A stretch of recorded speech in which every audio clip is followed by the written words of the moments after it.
Hello दोस्तों, PSC ज्ञानदायिनी के इस बेस्ट प्लेटफॉर्म पर आप सभी का स्वागत और अभिनंदन है। जैसे कि मैंने आप सभी लोगों को करंट अफेयर में आई दृष्टि बता रहे हैं और आई दृष्टि में आज हम शुरू करने वाले हैं खेल और चर्चित खेल व्यक्ति, ठीक है? तो यहाँ से अक्सर प्रश्न अक्सर तो नहीं लेकिन 1, 2, 4 आ ही जाता है। 1-2 प्रश्न आते हैं यहाँ से। तो इसको देखेंगे और आज कई चीजें यहाँ से समाप्त करने वाले हैं। क्लास लंबी हो सकती है, तो आप सभी लोग देखना पसंद करिएगा, पहले ही बता दे रहे हैं। क्योंकि जब आप करंट अफेयर से रिलेटेड अभी रिवाइज कर रहे हैं, देखिए आपने पढ़ रखा होगा एक आध बार, नहीं पढ़ रखा है जिन लोगों ने, उन लोगों के लिए तो बहुत ही बेनिफिट देने वाला है। तो कहते हैं, तो आइए शुरू करते हैं कि रख हौसला वो मंजर भी आएगा, प्यासे के पास चलकर समुंदर भी आएगा, अरे थक्कन न बैठे मंजिल के मुसाफिर, ये मंजिल भी मिलेगी और मंजिल मिलने का मजा भी आएगा। अगर अभी तक आप लोगों ने एडमिट कार्ड नहीं डाउनलोड किया है, तो आप सभी लोग एडमिट कार्ड अपना अपना डाउनलोड कर लें। जिसका जहां पर सेंटर गया उसको पता कर लें, लोकेट कर लें। और बहुत से ऐसे भी कमेंट आए थे यूपीएससी का कब से आएगा एडमिट कार्ड, तो आज से, मतलब आज मंडे से आपका एडमिट कार्ड आना जारी हो गया है और ये कल वीडियो मिलेगा आपको, तो आप लोग डाउनलोड कर लीजिएगा। तो यूपीएससी का भी एडमिट कार्ड आ चुका है। मैंने कहा था संडे शाम या मंडे को सुबह से डाउनलोड होना शुरू हो जाएगा, ठीक है?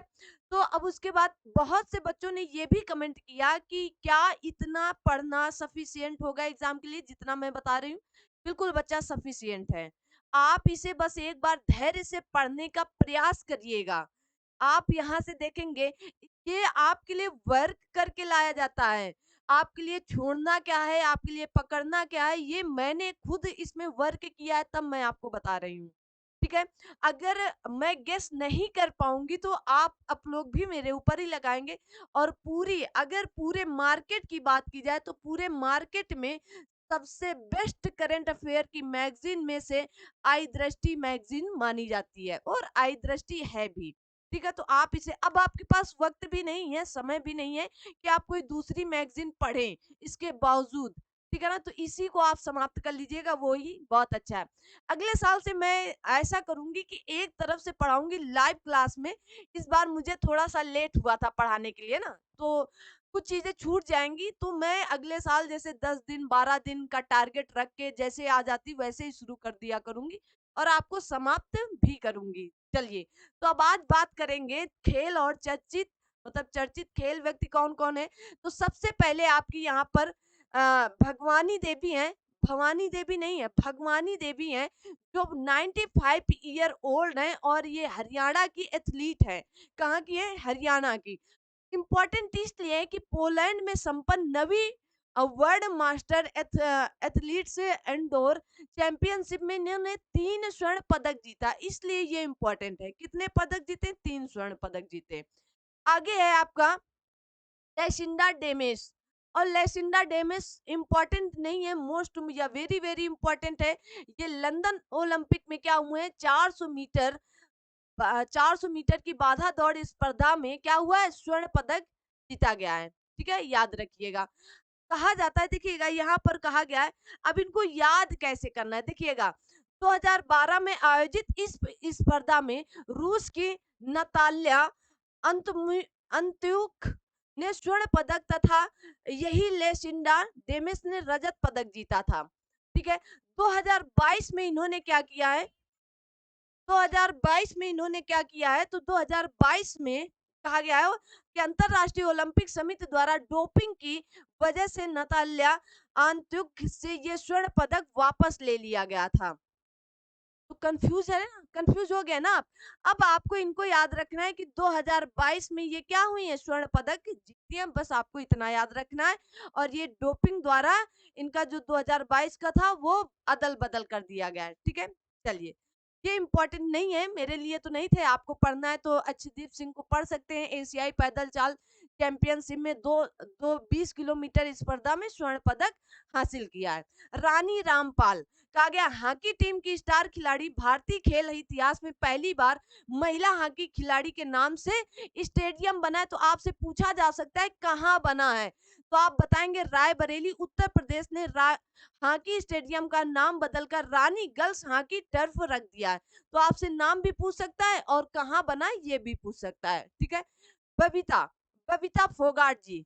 बबीता फोगाट जी कौन है? तो भारतीय महिला पहलवान है और कहा गया है तो ये भारतीय कुश्ती महासंघ पर लगे आरोपों की जांच के लिए गठित निगरानी समिति में शामिल हो गई हैं, ठीक है ना? एमसी मैरी कॉम की अध्यक्षता वाली निगरानी समिति समिति की वह छठवीं सदस्य रहे। तो 6 सदस्यों की समिति थी और उनमें से आपकी कौन थी? तो आप कहेंगे बबीता फोगाट जी भी थी, ठीक है? चलिए आगे देखते हैं पेले, ठीक है? पेले पेले जो है इन्होंने 82 वर्ष की आयु में साओ पोलो ब्राजील में इनका क्या हुआ? निधन हो गया। ये मशहूर क्या थी? मशहूर ब्राजील के महानतम फुटबॉल फुटबॉल खिलाड़ी थे, ठीक है? थोड़ा-सा इम्पोर्टेंट है, देख लेंगे। और इन्होंने 1958 में, 1962 में, 1970 में फीफा विश्व कप जीतने वाली ब्राजील की फुटबॉल टीम के सदस्य भी थे, ठीक है? आइए, कहा गया है अब इनको इम्पोर्टेंट क्यों है? इसलिए इम्पोर्टेंट है कि 2000 में फीफा ने पेले और डिएगो माराडोना को अर्जेंटीना को संयुक्त रूप से 20वीं सदी का महानतम फुटबॉल खिलाड़ी घोषित किया। तो किसने? तो संयुक्त रूप से इनको घोषित किया गया है फीफा पेले और डिएगो माराडोना को, तो इसलिए इम्पोर्टेंट है। 20वीं सदी का महानतम और फुटबॉल खिलाड़ी इन दोनों लोगों को संयुक्त रूप से कहा गया है। प्रणय शर्मा जी, कहा गया है इंडोनेशिया के जकार्ता में आयोजित आपके भारतीय कराटे खिलाड़ी हैं, तो आयोजित WKF कराटे सीरीज कराटे एक सीरीज ए के अंतर्गत स्वर्ण पदक जीत कर लाए हैं।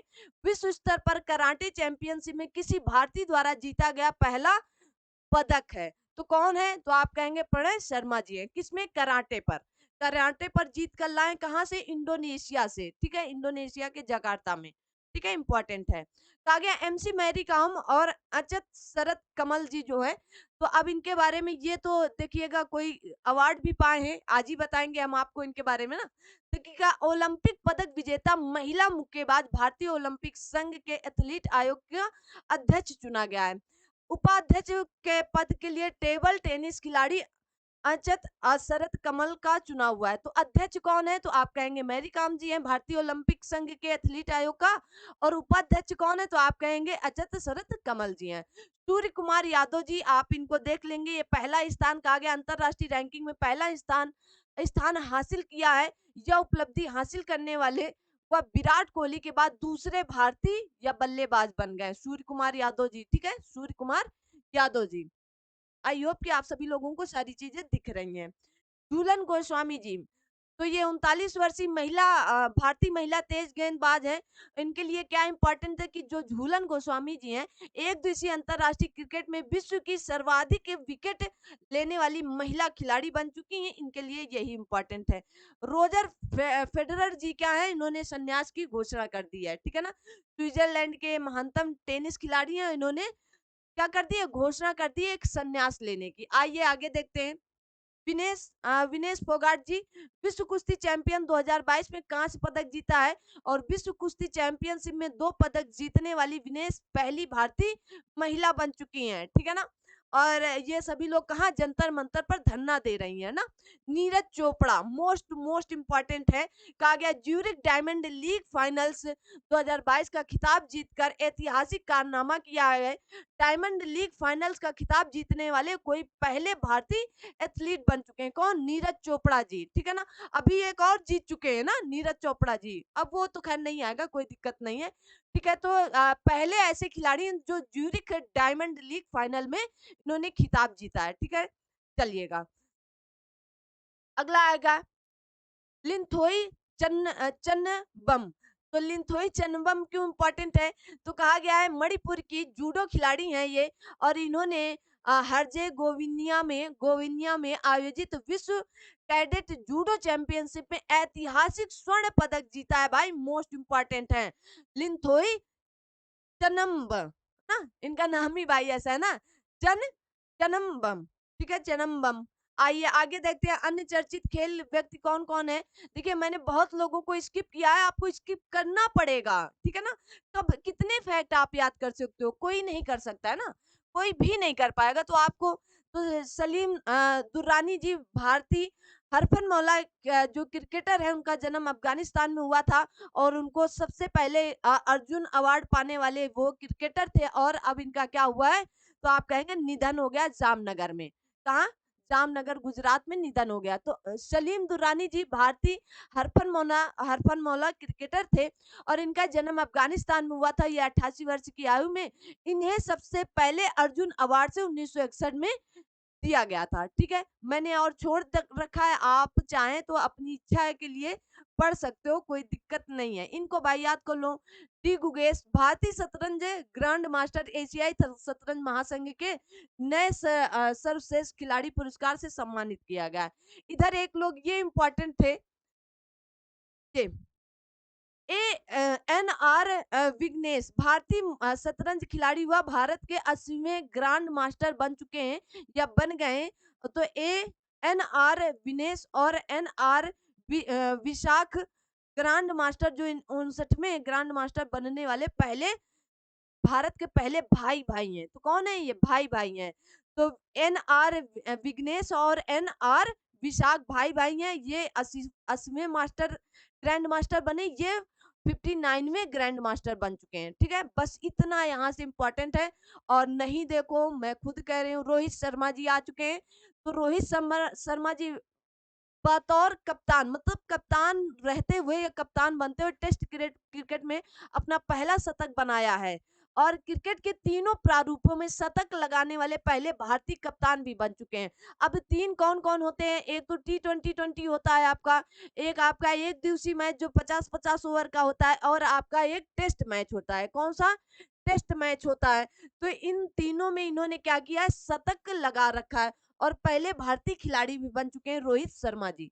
ठीक है, और मुंबई इंडियंस के कप्तान भी हैं। दीपक कुमार तो उत्तर भारत माध्यमिक और बेसिक शिक्षा विभाग के प्रमुख सचिव वर्ष 2023 से लेकर 27 से भारतीय स्कूल खेल महासंघ का नया अध्यक्ष चुना गया है। इसलिए इम्पोर्टेंट है दीपक कुमार। और उत्तर प्रदेश का एग्जाम है, इसलिए मैंने इनको निकाला है बार बार ना। तो क्या हुए? उत्तर प्रदेश माध्यमिक एवं बेसिक शिक्षा विभाग के प्रमुख सचिव हेतु 2023 से लेकर 27 तक हेतु भारतीय स्कूल खेल महासंघ का नया अध्यक्ष चुना गया है। ठीक है, आगे आते हैं।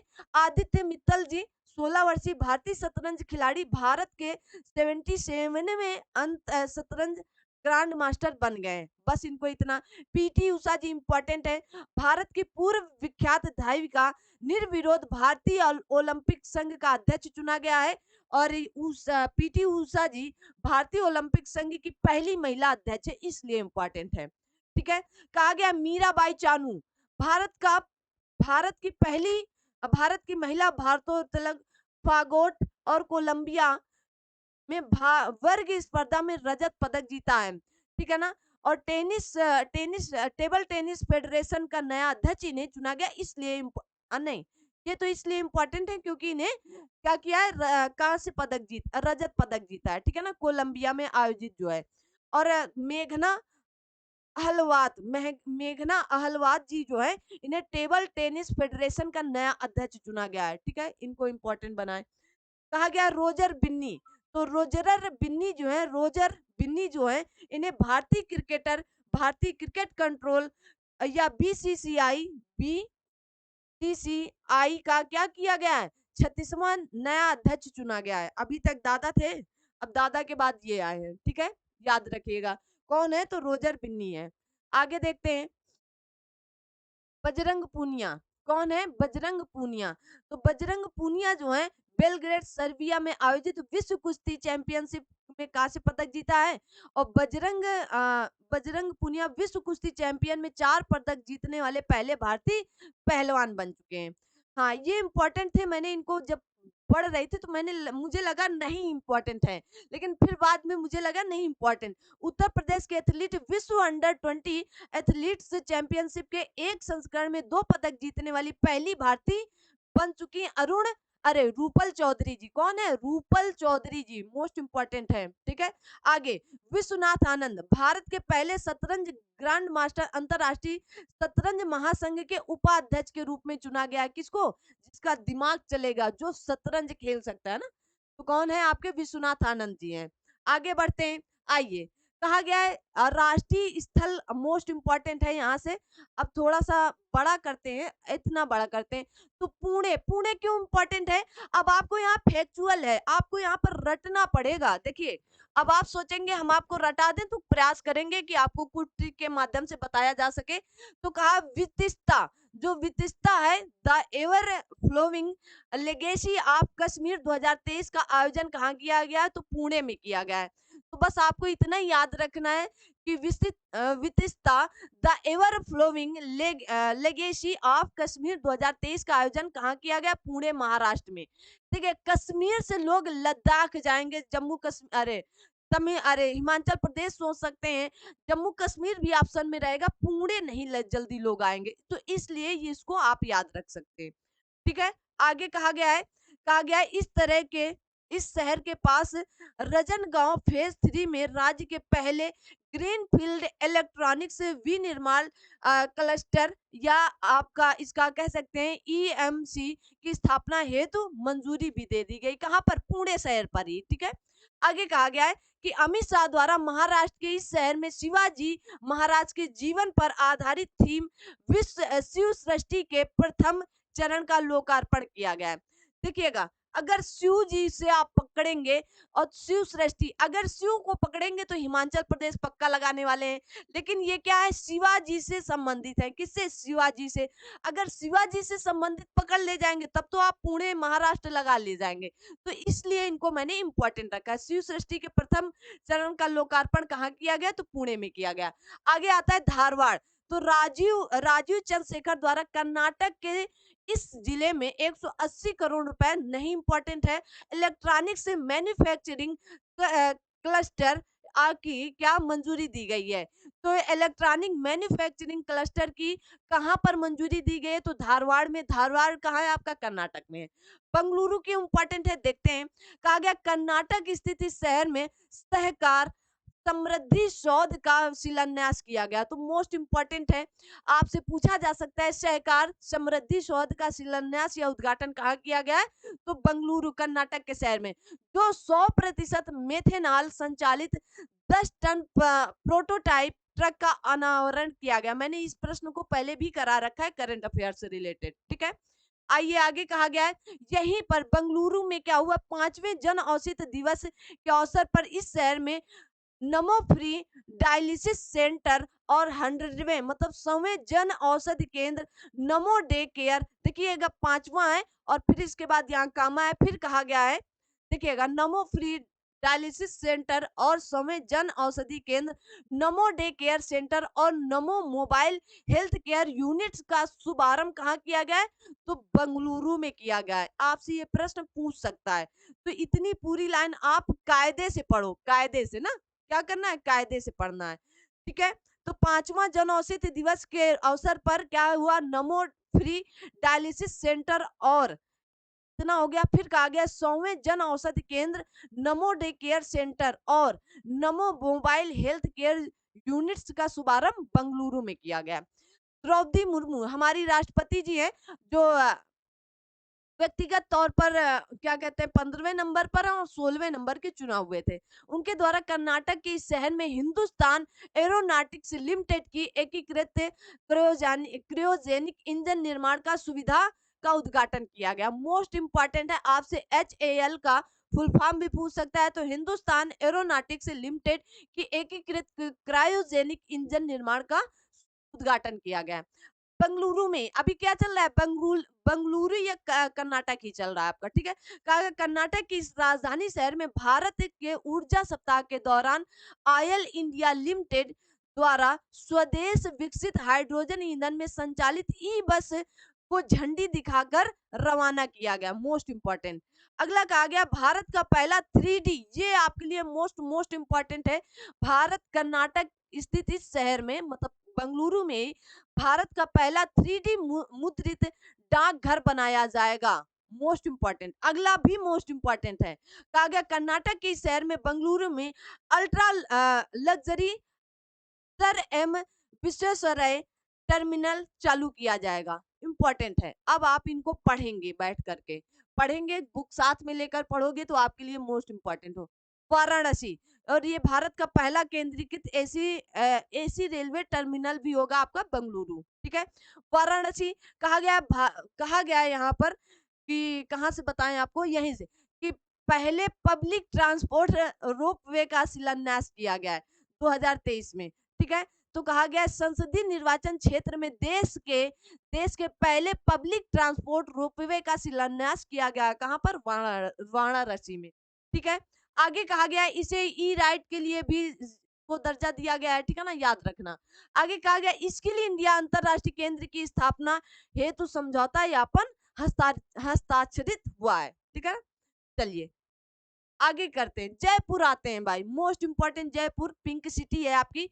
कहा गया है कि अशोक गहलोत द्वारा इस शहर में स्थित हरिश्चंद्र माथुर राजस्थान राज्य लोक सेवा प्रशासन संस्थान में भारत की पहली बिहेवियरल लैब की स्थापना की गई है। तो आपसे यही प्रश्न पूछेगा कि बिहेवियरल लैब की स्थापना कहाँ पर की गई, तो राजस्थान पर। कहाँ पर, तो जयपुर के, अरे राजस्थान के जयपुर में, ठीक है, इंपॉर्टेंट है। औरंगाबाद और उस्मानाबाद, देखिए औरंगाबाद तो आपका इतिहास से संबंधित भी बहुत इंपॉर्टेंट है, तो द्वारा ये महाराष्ट्र में स्थित इन दोनों शहरों का नाम बदलने हेतु मंजूरी दे दी गई है। तो इसलिए तो औरंगाबाद का नाम छत्रपति संभाजी नगर रखा जाएगा और उस्मानाबाद का नाम धाराशिव रखा जाएगा। क्या रखा जाएगा, धाराशिव रखा जाएगा। तो औरंगाबाद का नाम छत्रपति संभाजी नगर रखा जाएगा और उस्मानाबाद का नाम धाराशिव रखा जाएगा। मोस्ट इंपॉर्टेंट है। मुंबई, भाई मुंबई शहर आए और इम्पोर्टेंट ना हो, ऐसा कैसे हो सकता है ना, मुंबई शहर आए और इम्पोर्टेंट ना हो। देखिएगा कहा गया है कि महाराष्ट्र के इस शहर में स्थित छत्रपति शिवाजी महाराज टर्मिनस में 2 वंदे भारत ट्रेनों को हरी झंडी दिखाकर रवाना कराया गया। तो कौन कौन सी, 9वीं और 10वीं को हरी झंडी दिखाया गया। तो रवाना 2 वंदे भारत ट्रेनों में, तो मुंबई से सोलापुर वंदे भारत 9वीं वंदे भारत ट्रेन है और 10वीं मुंबई से साईनगर शिरडी वंदे भारत 10वीं वंदे भारत ट्रेन है।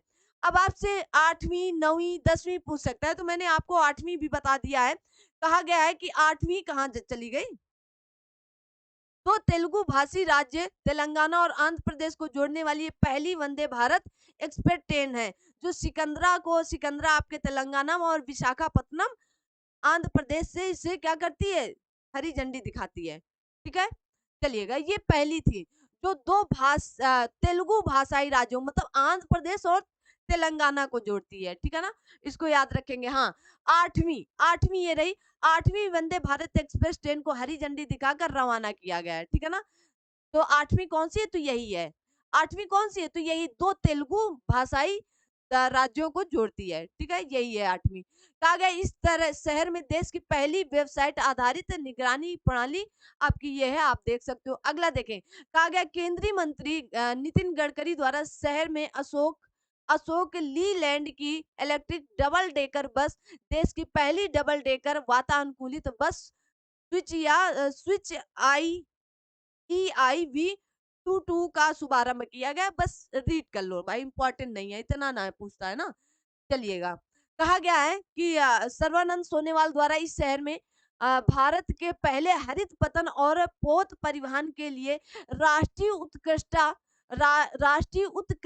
केंद्र का शुभारंभ किया गया। कहाँ पर शुभारंभ किया गया, तो आप कहेंगे मुंबई में। कहाँ पर, तो मुंबई में। मुंबई अभी शहर चल रहा है, तो मुंबई में किया गया है, ठीक है ना। कहाँ पर, मुंबई में। उसके पास जैविक कचरे से संचालित भारत के पहले ईवी चार्जिंग स्टेशन इस शहर में है। कहाँ पर, मुंबई में। चलिए, मैंने आपको कुछ बिहार के बारे में कहा, उत्तर बंगाल में स्थापित किया जा रहा पहला राष्ट्रीय उत्कृष्टता केंद्र होगा। कहाँ पर, कुछ बिहार में, इतना याद कर लो, ठीक है। रामगुंडम रामगुंडम तेलंगाना के इस शहर में 9,500 करोड़ रुपए, ये तो इंपॉर्टेंट नहीं है। कहा गया प्रधानमंत्री ने यहाँ एक उर्वरक संयंत्र Ramagundam fertilisers and chemical limited के तत्वाधान में स्थापित राष्ट्र को समर्पित किया है। ये इंपॉर्टेंट है आपके लिए। आगे आता है आपका ग्रेटर नोएडा, और मैंने योटा डाटा सेंटर बताया था, ये कहाँ पर है, ग्रेटर नोएडा पर है। आप चाहें तो इसको हटा भी सकते हैं, मैंने आपके लिए ही पढ़ा है भाई। योगी आदित्यनाथ द्वारा गौतम बुद्ध नगर के इस स्थल पर नॉलेज पार्क में स्थापित देश के पहले बड़े डाटा सेंटर जिसका नाम योट्टा डाटा सेंटर का लोकार्पण किया गया। उत्तर प्रदेश में पहला डाटा सेंटर भी है, कहाँ पर? गौतम बुद्ध नगर या नोएडा में। वडोदरा, तो वडोदरा कहाँ पर होगा? तो आप जानते हैं गुजरात में। शहर में सी 295 सी 295 परिवहन विमान निर्माण संयंत्र का शिलान्यास किया गया। ये इंपॉर्टेंट है, देख सकते हो। यह देश में निजी क्षेत्र में पहला ट्रांसपोर्ट विमान निर्माण संयंत्र होगा। अयोध्या, आइए अयोध्या क्यों इंपॉर्टेंट है भाई? हमारी अयोध्या है तो अयोध्या तो इंपॉर्टेंट होगी। तो क्यों? यहाँ पर इस शहर में लता मंगेशकर चौक का उद्घाटन किया गया। क्या किया गया? लता मंगेशकर चौक का उद्घाटन किया गया, इसलिए ये इंपॉर्टेंट पॉइंट है। पुरी, पुरी क्यों इम्पोर्टेंट है? अब देखिएगा पुरी आपका कहाँ पर है? तो आप जानते हैं पुरी आपका जगन्नाथपुरी आंध्र प्रदेश का होगा ना। तो देखिएगा यहाँ कर कहा गया श्री जगन्नाथ राष्ट्रीय आदर्श वेद विद्यालय का उद्घाटन किया गया है। तो राष्ट्रीय आदर्श वेद विद्यालय का उद्घाटन कहाँ किया गया? तो श्री जगन्नाथपुरी में किया गया है, ठीक है। श्री जगन्नाथपुरी में किया गया है। यह देश का दूसरा राष्ट्रीय आदर्श वेद विद्यालय, यह देश का दूसरा है पुरी, ठीक है। दूसरा श्री जगन्नाथ राष्ट्रीय आदर्श वेद दूसरा है। तो पहला कौन था? तो पहला राष्ट्रीय आदर्श वेद विद्यालय महर्षि शांतिपन्न राष्ट्रीय वेद विद्या प्रतिष्ठान उज्जैन मध्य प्रदेश में स्थापित किया गया था। तो ये फैक्ट है, आपसे फैक्ट पूछ सकता है। तो श्री जगन्नाथ राष्ट्रीय आदर्श वेद विद्यालय का उद्घाटन ये भारत का दूसरा है और पुरी में है, ठीक है ना। लेकिन पहला कौन सा होगा? तो पहला राष्ट्रीय आदर्श वेद विद्यालय कहाँ पर? तो उज्जैन मध्य प्रदेश में। भाई ले आए और इम्पोर्टेंट ना हो, ऐसा कैसे हो सकता है? तो देश के पहले हरित हाइड्रोजन स्टेशन की स्थापना की जा रही कहाँ पर? लेह पर। देश के पहले हरित स्टेशन की स्थापना की जा रही कहाँ पर? लेह पर, ठीक है ना। आगे इसमें क्या कहा गया? राष्ट्रीय कृषि और ग्रामीण विकास मतलब नाबार्ड के अध्यक्ष जी.आर. चिंताला द्वारा लेह में माई पैड माई राइट्स कार्यक्रम भी शुरू कर रहे हैं। तो जो नाबार्ड के अध्यक्ष हैं कौन? जी.आर. चिंताला जी, वो कह रहे हैं यहाँ पर मैं अपना एक कार्यक्रम भी शुरू करूंगा। तो कौन है? माई पैड माई राइट्स कार्यक्रम कहाँ शुरू किया जा रहा है? तो लेह में। नई दिल्ली, अब भाई नई दिल्ली आए, हमारी राजधानी है भारत की, क्यों ना इंपॉर्टेंट हो। देखिएगा कहा गया राष्ट्रीय जनजाति अनुसंधान संस्थान का उद्घाटन किया। तो अब आपसे पूछा जाए कि राष्ट्रीय जनजाति अनुसंधान संस्थान का उद्घाटन कहाँ किया? नई दिल्ली में। केंद्रीय मंत्री नारायण राणे द्वारा राष्ट्रीय फैशन प्रौद्योगिकी संस्थान नई दिल्ली में स्थापित देश के पहले खादी उत्कृष्ट केंद्र का उद्घाटन किया गया। ये भी इंपॉर्टेंट है। अगला इसी में है कि प्रोटोपाइप नामक वार्डेक होगा। क्या होगा? इस परियोजना का प्रोटोपाइप नामक वार्डेक होगा। यह भारत में अपनी तरह का पहला सिमुलेशन आधारित प्रशिक्षण केंद्र होगा। आप इसको देख सकते हो। आइए आगे अन्य राष्ट्रीय स्थल कौन है? तो लातूर बहुत इंपॉर्टेंट है, महाराष्ट्र के इस शहर में निर्मित एक कौन है? डॉक्टर बाबा साहेब या डॉक्टर बी.आर. अम्बेडकर की 70 फीट की ऊंची प्रतिमा है, जिसे स्टैचू ऑफ नॉलेज के नाम से जाना जाता है, ज्ञान की प्रतिमा है, ठीक है ना। आगे कहा गया राजस्थान। अब राजस्थान में क्या इंपॉर्टेंट? तो राजस्थान के लिए पहली वंदे भारत ट्रेन अजमेर से दिल्ली कैंट का शुभारंभ किया गया, इसलिए इंपॉर्टेंट है। अगला है कुपवाड़ा। तो कुपवाड़ा क्या है आपका? तो कुपवाड़ा में क्या किया गया? जम्मू कश्मीर के इस जिले में स्थित कुपवाड़ा पर माँ शारदा देवी मंदिर का उद्घाटन किया। तो जम्मू कश्मीर में है। तो कुपवाड़ा कहाँ है आपका? जम्मू कश्मीर। वैष्णो कहाँ है? जम्मू कश्मीर में, वैष्णो देवी का मंदिर ना।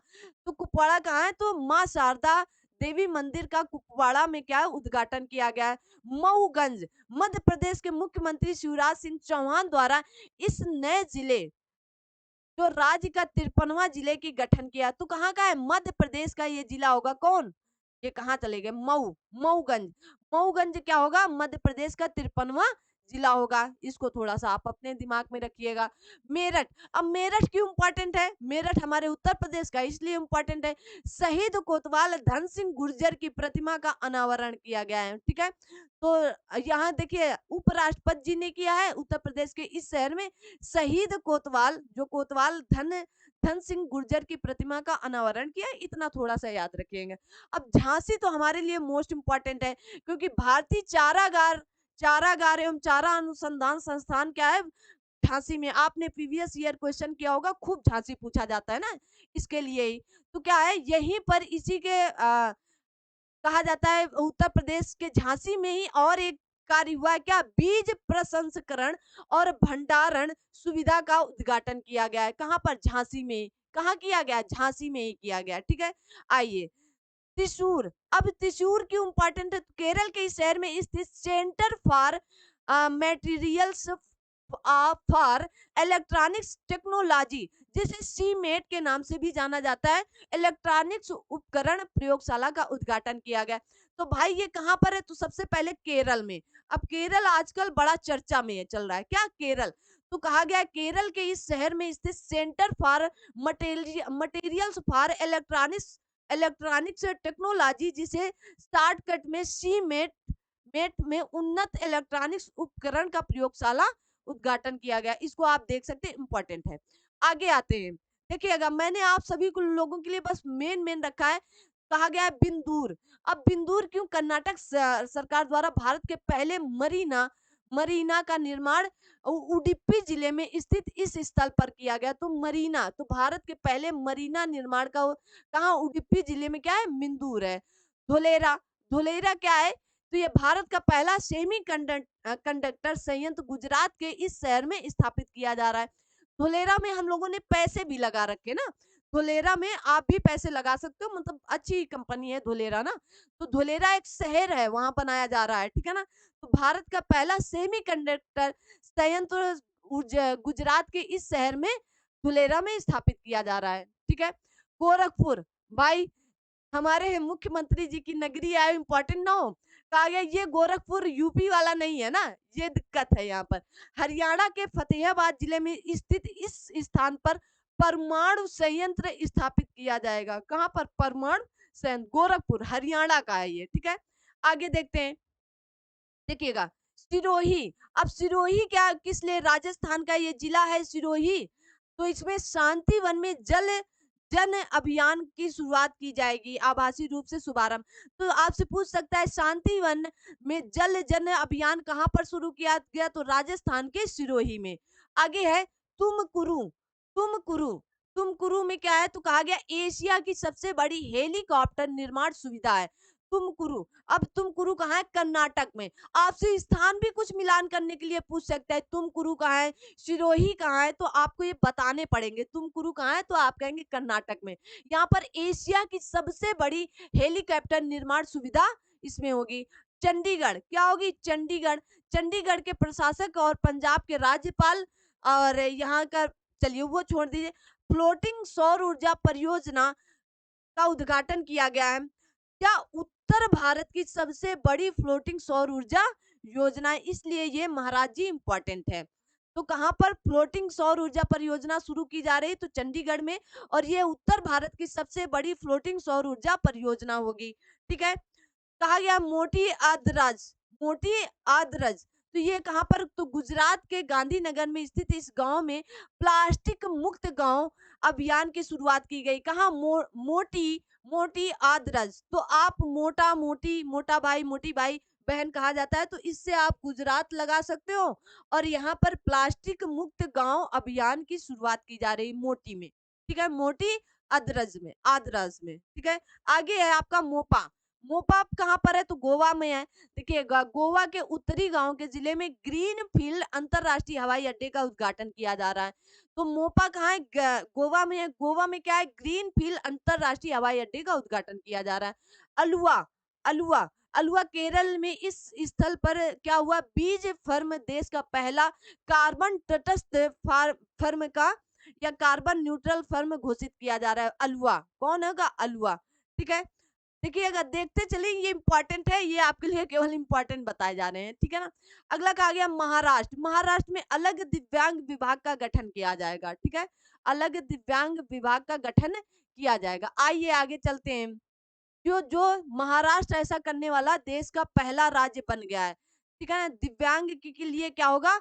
अलग ही बना दिया गया सब कुछ। ठीक है, अलग दिव्यांग विभाग होगा जो देश का पहला होगा, महाराष्ट्र। ठीक है, देखिएगा होलोंगी मेरे लिए इम्पोर्टेंट नहीं है, लेकिन अरुणाचल प्रदेश का एक ग्रीनफील्ड हवाई अड्डे के लिए वो अंतरराष्ट्रीय हवाई मोपा था, गोवा का अंतरराष्ट्रीय ग्रीनफील्ड हवाई अड्डा बना था।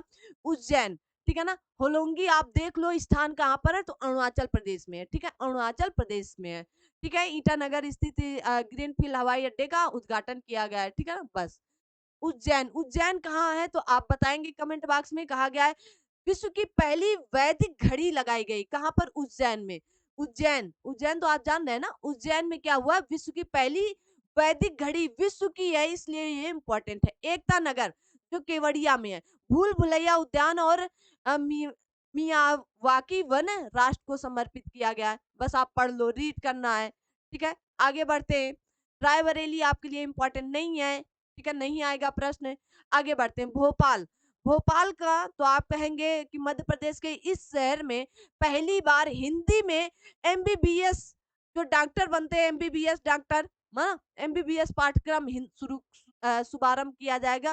तो मध्य प्रदेश या भोपाल ऐसा भारत का पहला राज्य बन गया है जो हिंदी में एमबीबीएस कराएगा, और साथ में इसी के साथ मध्य प्रदेश देश में हिंदी में मेडिकल की पढ़ाई शुरू करने वाला देश का पहला राज्य बन चुका है। मोस्ट इम्पोर्टेंट है, क्योंकि बहुत से बच्चे यूपी बोर्ड से पढ़कर जाते हैं, उनको इतनी इंग्लिश नहीं आती है भाई। हम लोगों को इतनी इंग्लिश नहीं आती कि मेडिकल जाके पढ़ने लगे डायरेक्ट इंग्लिश में, नहीं हो पाता है हम लोगों से ना। बहुत से ऐसे बच्चे हैं, लेकिन उनका सपना है कि मैं डॉक्टर बनूं, मैं मेडिकल की पढ़ाई हिंदी से करूं, ताकि आगे मैं समाज सेवा कर सकूं। जैसे वहाँ पर वन वाले थे ना, पश्चिम बंगाल के, तो समाज सेवा कर सकूं। सेरीवन बनर्जी जी जो थे, 1 रुपए में करते थे। तो इस तरह से करने के लिए ज़रूरी थोड़ी ना इंग्लिश आ रही हो भाई, हिंदी में भी काम हो सकते हैं। चलिए, देश का पहला राज्य शुरू कर चुका है।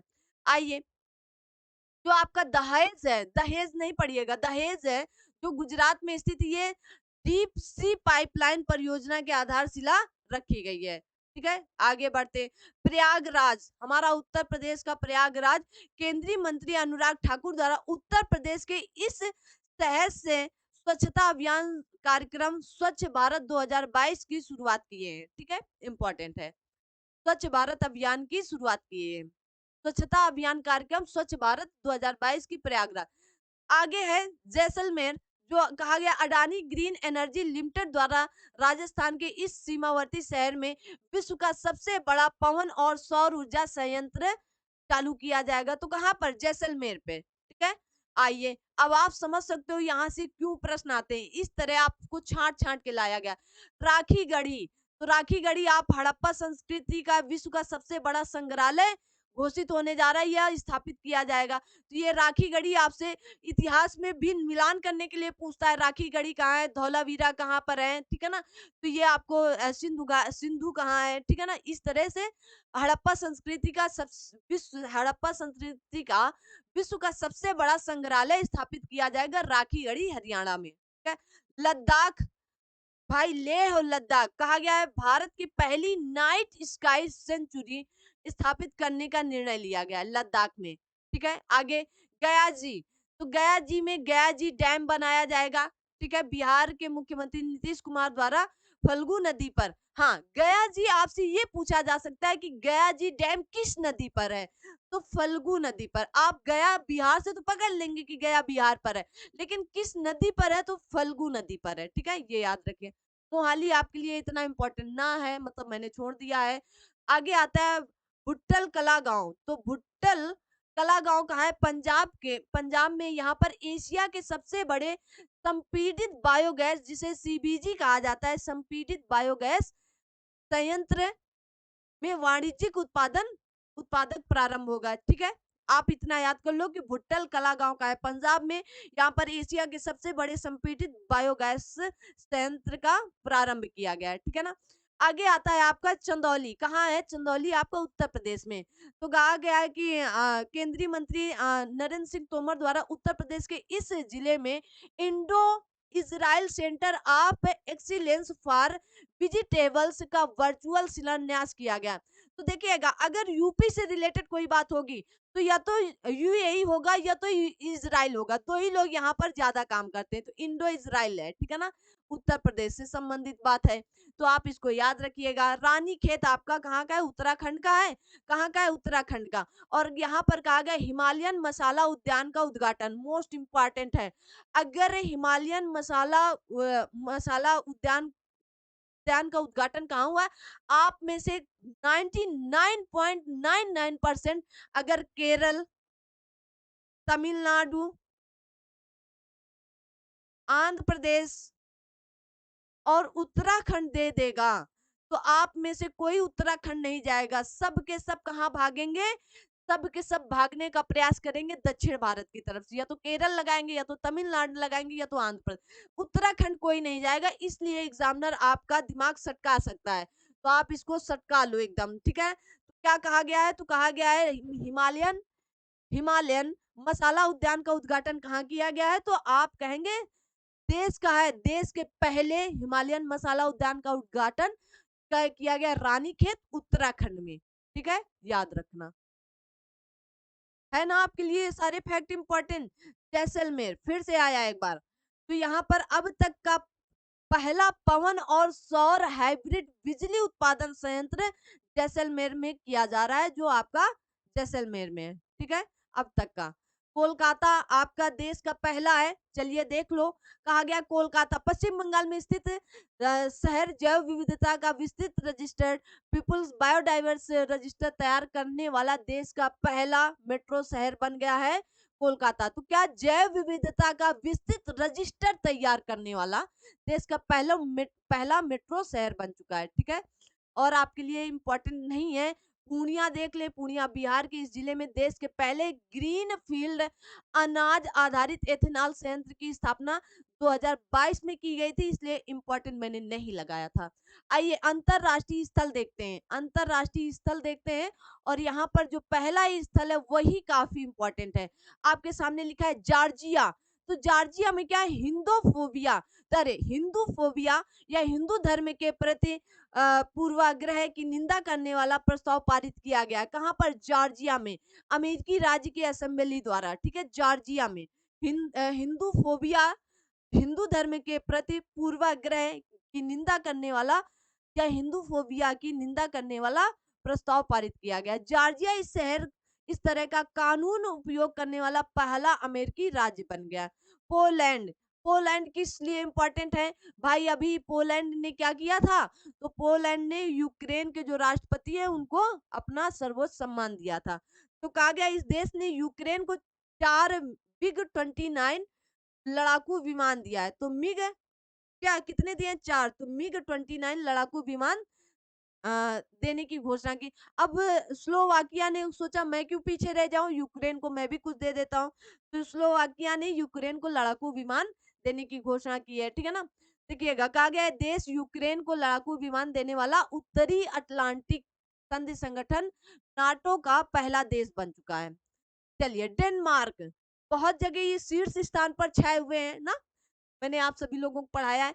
कहा गया उत्तरी सागर। तो आप सभी लोग सबसे पहले उत्तरी सागर कहाँ पर है जरूर सर्च करके देखेंगे कि 1800 मीटर नीचे, 1800 मीटर नीचे कार्बन डाइऑक्साइड या CO2 को स्टोर करने के लिए ग्रीन्सलैंड परियोजना का उद्घाटन मार्च 2023 में किया गया। कहाँ पर? डेनमार्क में।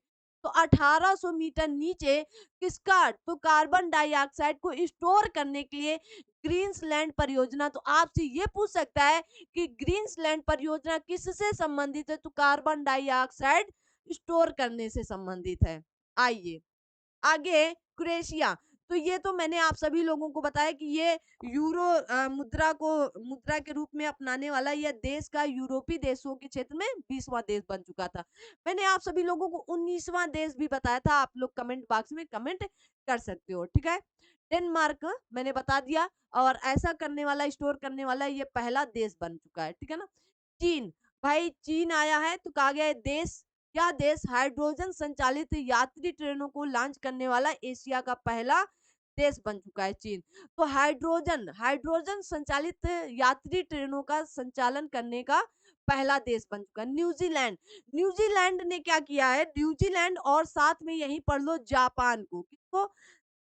न्यूजीलैंड और जापान ने कहा है कि देश की संसद द्वारा धूम्रपान मुक्त वातावरण और विनियमन उत्पादन धूम्रपान तंबाकू संशोधन विधेयक लॉन्च किया है या पारित किया है।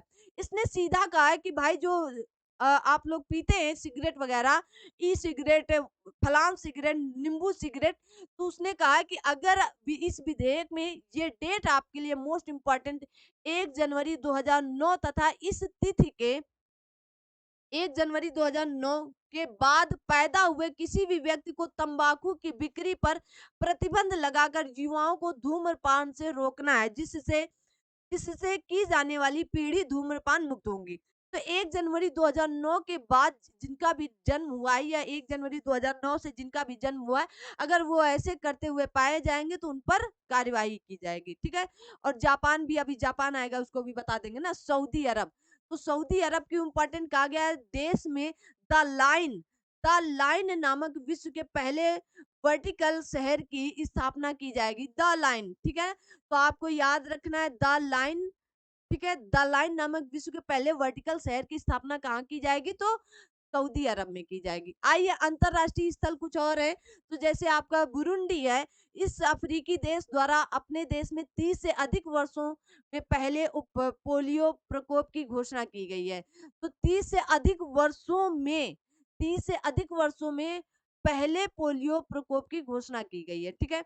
इंडोनेशिया, इस देश में स्थित माउंट मेरापी ज्वालामुखी में टुंडा जल डमरू मध्य को पार करने के लिए जाना गया है ना, अभी आया था। फिर आया आपका आपका सिनयाह द्वीप, जो पुरातत्वविदों द्वारा संयुक्त अरब अमीरात यूएई द्वारा इस द्वीप पर फारस की खाड़ी में विश्व के सबसे पुराने मोती शहर की खोज, पर्ल टाउन की खोज की गई है। मोस्ट इम्पोर्टेंट है। तो कहाँ पर है? यूएई पर है। कौन सा शहर? तो सिनयाह द्वीप। सिनयाह द्वीप कहाँ पर है? तो यूएई पर है।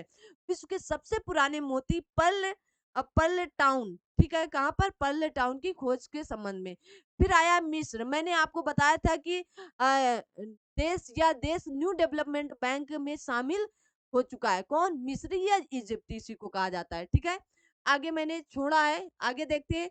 अबेई, अबेई क्या है? भारतीय सेना द्वारा महिला शांति सैनिकों की अपनी सबसे बड़ी टुकड़ी की सूडान के इस शहर में तैनाती द्वारा भारत द्वारा तैनात की गई यह महिला बटालियन ब्लू हेलमेट्स सबसे बड़ी एकल यूनिट है। मोस्ट इंपॉर्टेंट अबेई, अबेई क्या है? महिलाओं के लिए है। जो क्या हुआ? ब्लू हेलमेट्स सबसे बड़ी एकल यूनिट है, ठीक है? मोस्ट इंपॉर्टेंट है। युगांडा, युगांडा विश्व स्वास्थ्य संगठन द्वारा यह देश इबोला वायरस मुक्त घोषित हो चुका है। युगांडा। क्यूबा, भारत द्वारा इस देश को पेटावेलेंट टीके दान करने की घोषणा की गई क्यूबा को। क्यूबा किस लिए जाना जाता है? आप कमेंट बॉक्स में कमेंट करके बताएंगे, मैंने आप सभी लोगों को पढ़ा रखा है, ठीक है? पृथ्वी तत्वों का सबसे बड़ा ज्ञात भंडार कहाँ मिला है? तो किरूना क्षेत्र में। अब किरूना क्षेत्र में मिला है, स्वीडन के इस क्षेत्र कहाँ पर है? किरूना, स्वीडन पे। पृथ्वी तत्वों का सबसे बड़ा ज्ञात भंडार मिला है किरूना में, ठीक है? आइए स्विट्जरलैंड, यह इस देश की पहली ट्रेन प्रणाली के 175वीं वर्षगांठ के अवसर पर स्विस रेलवे कंपनी रेहितियन रेलवे ने विश्व की सबसे लंबी यात्री ट्रेन प्रचालित कर विश्व रिकॉर्ड बनाया है। तो कौन? स्विट्जरलैंड ने।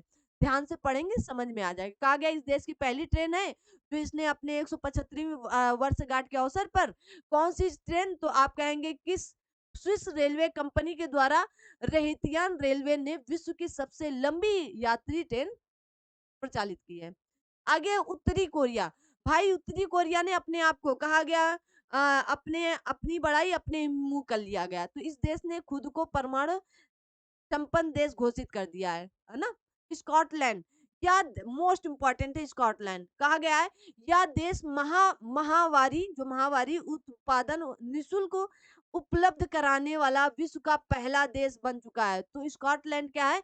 यह देश महावारी उत्पादन निशुल्क, जो उत्पादक होते हैं, उत्पाद हैं, उनको निशुल्क उपलब्ध कराने का पहला देश बन चुका है विश्व का, ठीक है? आइए आगे देखते हैं।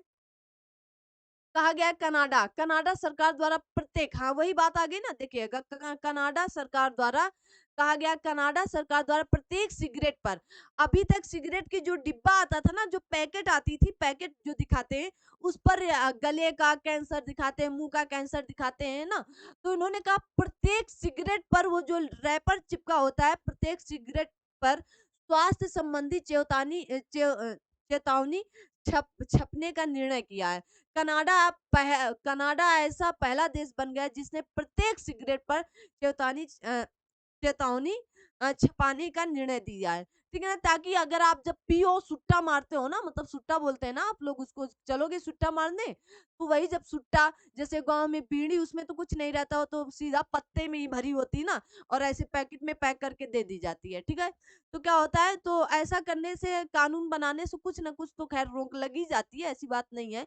लेकिन ये लोग थोड़ा विकसित है ना, तो मतलब थोड़ा क्या, बहुत ज़्यादा है भाई ना, तो ये लोग समझदार होते हैं, तो ये लोग जल्दी समझ, भारत वाले ही थोड़ा लेट में समझते हैं। बेल्जियम, कहा गया है यह देश मंकी पॉक्स के रोगियों के लिए 21 दिन का क्वारंटाइन अनिवार्य करने वाला पहला देश बन चुका है। तो कौन? बेल्जियम, ठीक है। उत्तरी प्रांत सोनला, उत्तरी प्रांत जो सोनला है, वियतनाम के इस प्रांत में निर्मित विश्व का सबसे लंबा कांच पुल बनाया गया। कहाँ पर? तो वियतनाम के इस प्रांत, कौन सा प्रांत? उत्तरी प्रांत सोनला, सोनला पे क्या है?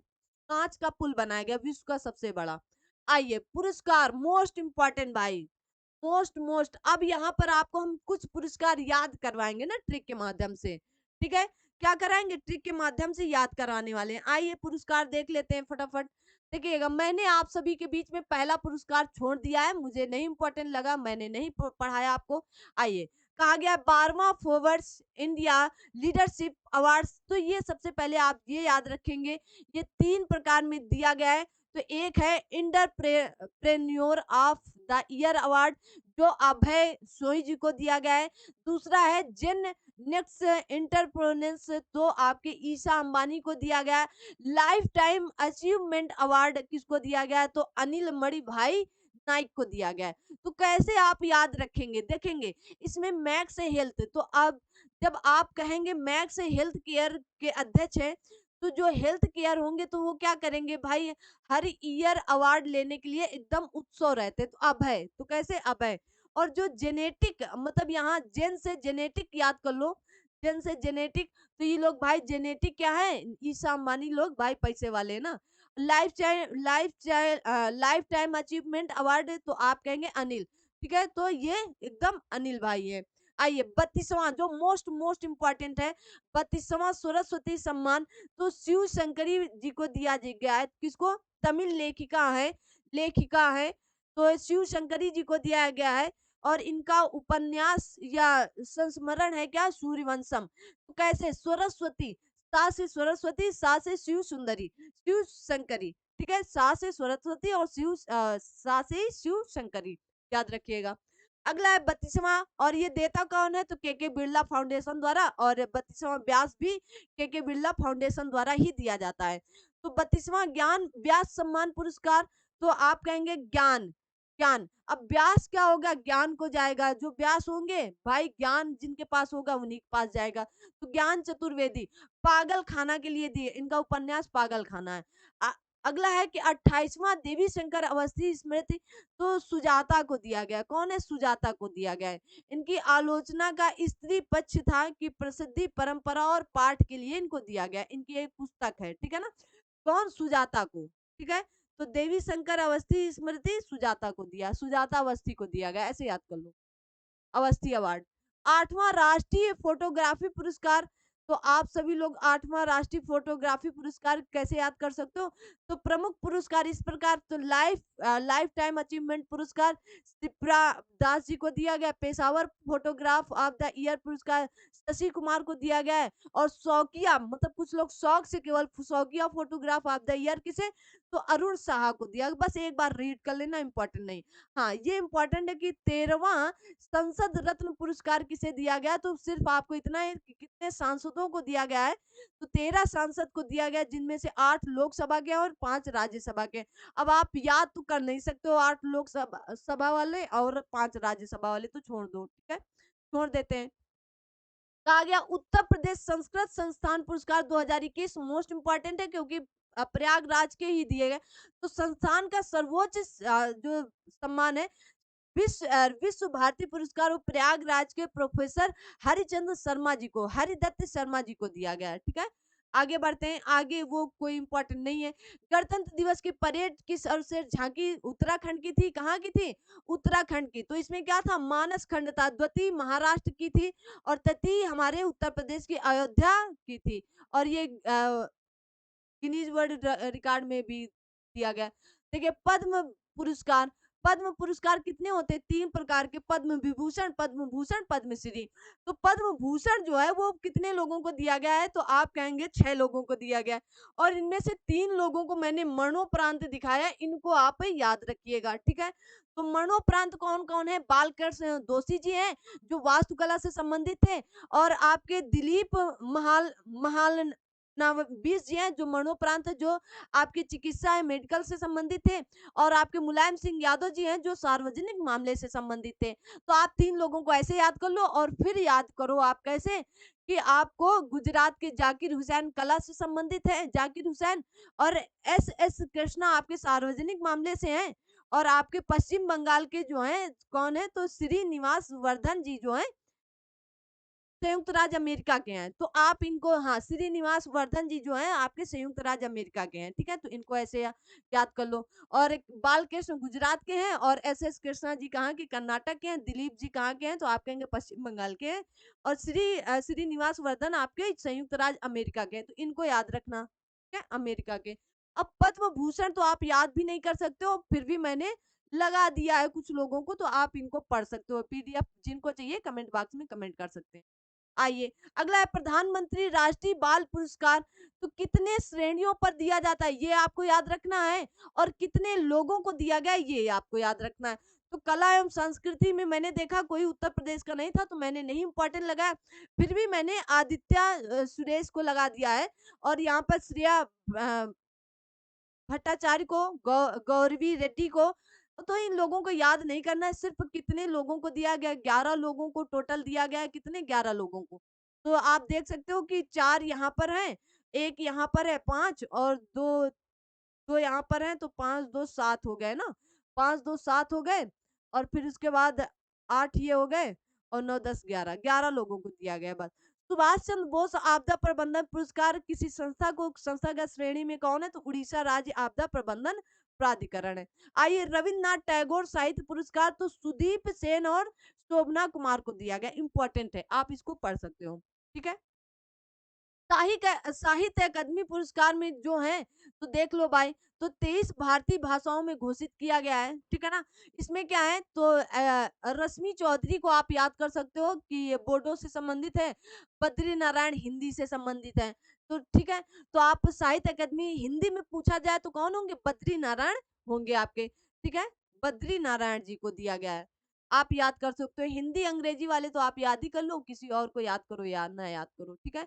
मैंने यहाँ लिख दिया है। देखिए हिंदी में बद्री नारायण को दिया गया है तुमड़ी के शब्द के लिए कविता संग्रह और अनुराधा राय अंग्रेजी में दिया गया है all the lives we never lived, ठीक है? अनुराधा राय यहाँ हमको अभी दिखी थी, ये है अनुराधा राय, ठीक है?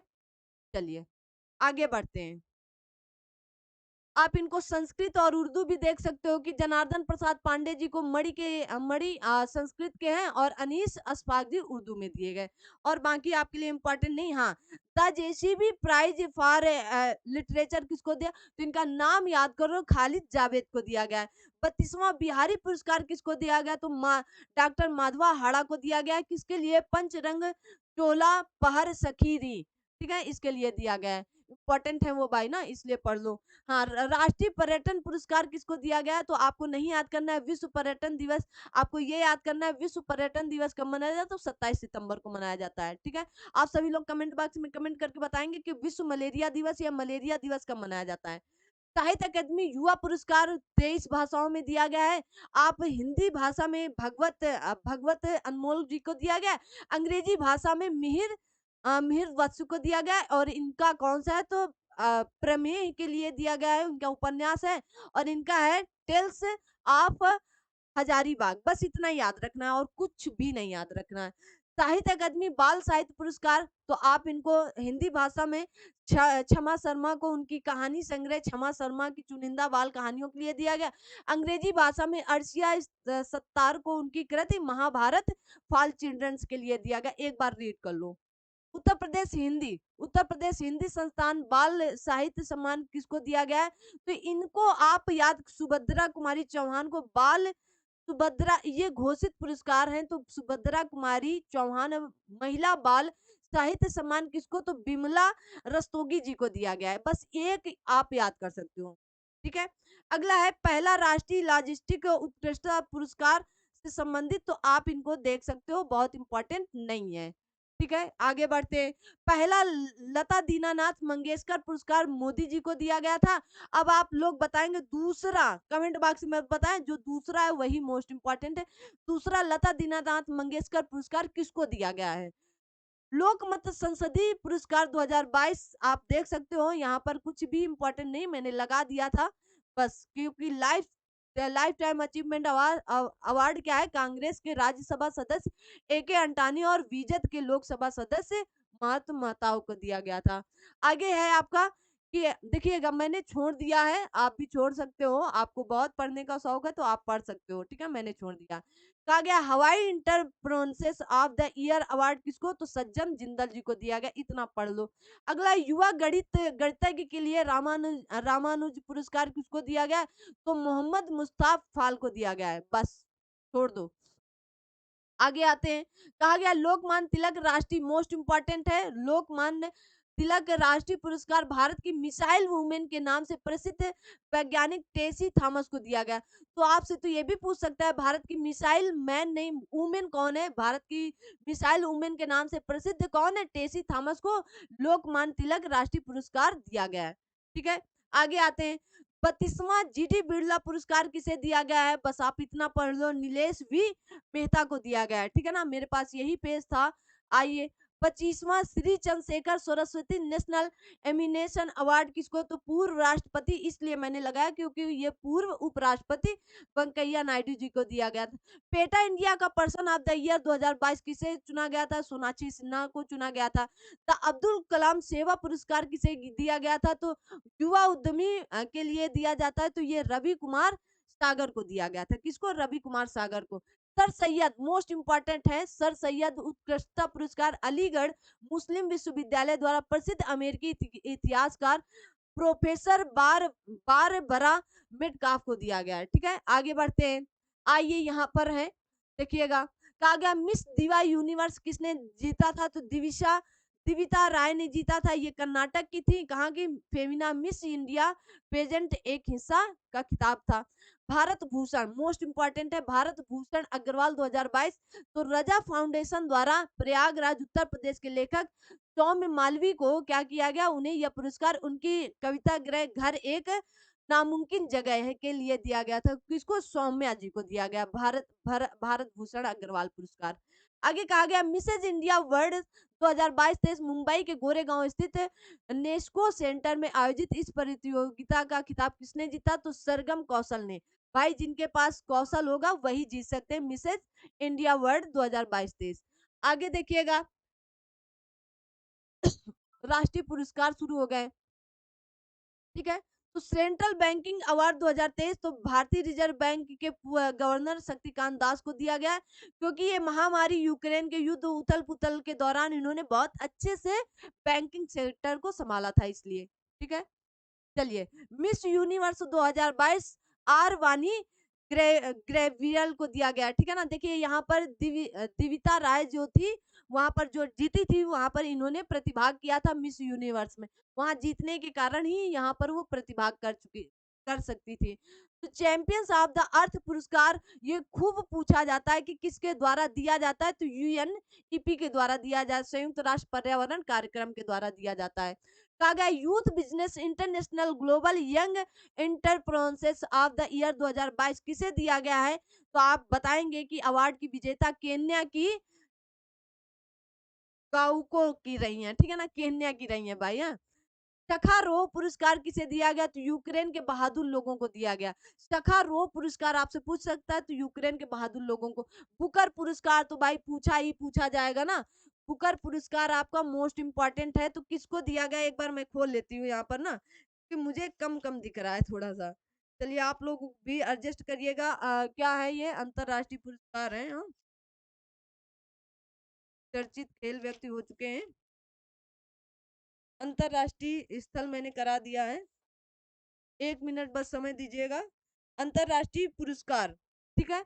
अंतर्राष्ट्रीय पुरस्कार में क्या है आपका तो सेंट्रल बैंक मैंने बता दिया बुकर पुरस्कार। तो बुकर पुरस्कार किसे दिया गया? तो शेहान जो आपकी शेहान करुणा तिलक जी को दिया गया, ठीक है ना? मोस्ट इम्पोर्टेंट है बुकर पुरस्कार के लिए। तो शेहान करुणा तिलक जी को दिया गया है, किसके लिए? द सेवेंथ मून्स ऑफ माली एल्मेड के लिए दिया गया। द सेवेंथ मून्स ऑफ माली एल्मेड के लिए मोस्ट मोस्ट इम्पोर्टेंट है, आप इनको एकदम रट जाओ, ठीक है? अगला है आपका देखिएगा अगला है आपका 64वां रेमन मैग्सेसे पुरस्कार। तो इसमें क्या कहा जाता है तो एशिया के नोबेल पुरस्कार के नाम से भी प्रसिद्ध है, ठीक है? तो इसमें पुरस्कार विजेता कौन-कौन रहे हैं तो सोथी यारा तो इनका क्या पकड़ना कुछ नाम पकड़ लो ना। सोथी यारा हिम कंबोडिया की हैं, तदाशी हत्तोरी कहाँ की हैं तो आपकी जापान की, बर्नाडेट कहाँ की हैं तो मैड्रिड की, फिलीपींस मैड्रिड कैरी बेनिचेवे इंडोनेशिया की। इनको याद करना है, एक बार आप देखेंगे ज़रूर, ठीक है ना? याद कर लो। अगला देखते हैं पुलित्ज़र पुरस्कार जो पत्रकारिता में दिया जाता है। तो आइए सीधा चलते हैं। इस वर्ष 4 भारतीय पत्रकारों को दिया गया है फ़ोटोग्राफ़ी में। तो कौन-कौन है? तो अदनान अबीदी हैं, ठीक है ना? सना इरशाद मट्टू हैं, अमित दावे और दानिश सिद्दीकी जी हैं, ठीक है? ये पुरस्कार दिया गया है। आगे बढ़ते हैं। चलिए कहा गया इंटरनेशनल मोस्ट मोस्ट इम्पोर्टेंट है इंटरनेशनल बुकर पुरस्कार जो गीतांजलि के लिए दिया गया है तो गीतांजलि श्री द्वारा लिखित क्या है डेजी रॉकवेल जिसे टूम ऑफ सैंड भी के नाम से जाना जाता है। तो आप सभी लोग बताएंगे इनका अंग्रेजी अनुवाद किसने टूम ऑफ सैंड किसने किया है जल्दी से आप सभी लोग रेत समाधि है इनकी ठीक है ना जल्दी से बताएंगे। और ऐसा भारतीय भाषा की पहली पुस्तक बनी है ठीक है इम्पोर्टेंट है। देखिए जितना मैं आपके लिए टारगेट करके लाती हूँ उतना पूरा ही नहीं हो पाता ना इतना लंबा-लंबा है, ठीक है? चलिए अन्य अंतर्राष्ट्रीय तो एबल पुरस्कार किसमें दिया जाता है तो अमेरिकी गणित में दिया जाता है। तो लुइस कैफरेली है। कौन है? लुइस कैफरे। प्रित्जर पुरस्कार आर्किटेक्चर पुरस्कार किसको दिया गया है तो सर डेविस एलन को दिया गया है, ठीक है? आगे देखते हैं। देखिए मार्कोनी प्राइज 2023 मोस्ट इम्पोर्टेंट है ठीक है ना प्रोफेसर हरि बालकृष्णन को दिया गया है किसको लिए तो आप कहेंगे MIT के लिए दिया गया है ठीक है ना तो किसको दिया गया है तो आप कहेंगे प्रोफेसर हरि हरि बालकृष्णन को दिया गया है ठीक है। मोस्ट इंपॉर्टेंट है आपका पोर्टर पुरस्कार 2030 केंद्रीय स्वास्थ्य एवं परिवार कल्याण मंत्रालय द्वारा भारत सरकार को ठीक है बस इतना ही पढ़ना है। मिसेज वर्ल्ड 2022 तो आप सभी लोग देखेंगे मैंने अभी बताया सरगम कौशल ने जीता है ठीक है ना। Gandhi Mandla award most important है क्योंकि ये क्या है तो आप कहेंगे तिब्बती धर्म गुरु हैं दलाई लामा जी को दिया गया है किसको दलाई लामा जी को। गांधी पीस पिलग्रिम पुरस्कार 2022 तो भारतीय आध्यात्मिक नेता श्री श्री रविशंकर जी को दिया गया इसलिए मैंने इनको इम्पोर्टेंट लगाया है ठीक है। आगे आप देखेंगे पूरा पेज मैंने छोड़ दिया फिर आया है कि लद्दाख का छठवां लद्दाख का डी पर्ल आर नगम दुष्ट पुरस्कार लद्दाख का है तो सर्वोच्च ये लद्दाख का सर्वोच्च नागरिक सम्मान है और दिया किसको गया तो आप कहेंगे तिब्बती धात्म आध्यात्मिक गुरु कौन है दलाई लामा को दिया गया है ठीक है। चलिएगा अगला देखा जाएगा यहाँ पर तो यूनेस्को का किंग अहमद बिन ईसा अल खलीफा पुरस्कार तो कहेंगे भारत के केंद्रीय शैक्षिक प्रौद्योगिक संस्थान को दिया गया है थोड़ा सा इसको आप याद कर सकते हो ठीक है। चलिएगा अब ये आपके जो अंतर्राष्ट्रीय एवं राष्ट्रीय खेल पुरस्कार हैं तो इनको कल कराएंगे फिर और क्या ही बताएं क्लास लंबी हो जाती है ना।